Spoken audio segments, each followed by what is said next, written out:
สบายดีทุกคนมื้อนี้เราสิมาสอนวิธีแก้ปัญหา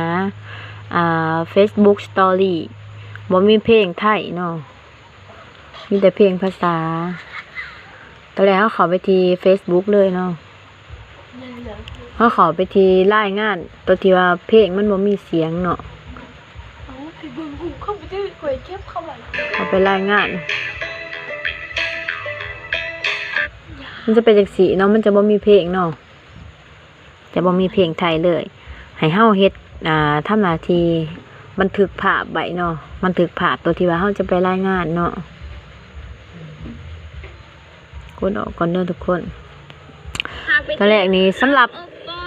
iPhone เนาะ iOS ก็จะคือกันเนี่ยแล้วจับไมค์กันมันบ่ได้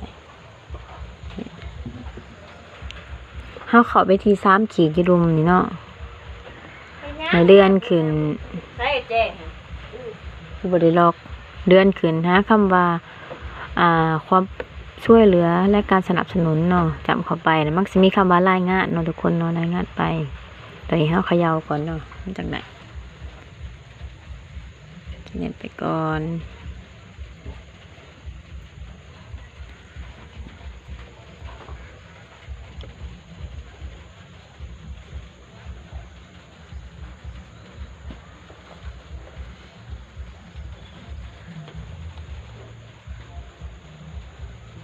เห็นยังมันเราขยายต้องรายงานเนาะเข้าไปที่รายงานเนาะทุกคนเข้ามาแนบแล้วก็ถ่ายตามที่ถ่ายภาพหน้าจอเนาะแบบเมื่อกี้ตัวที่เราก็พิมพ์คำว่าแล้วก็สิบอกบันทึกเอาไม่มีภาษาไทยในเพลงเขาต้องบอกว่าในสตอรี่ก็ได้ไกลกับพ่อไกลไม่มีเพลงไทยไม่มีเพลงไทยในสตอรี่ Facebook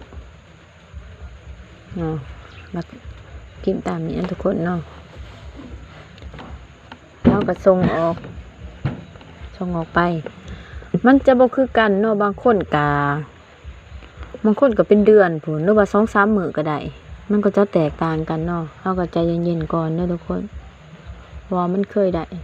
เขาว่านะมวยตามนี้เนาะทุกคนเนาะ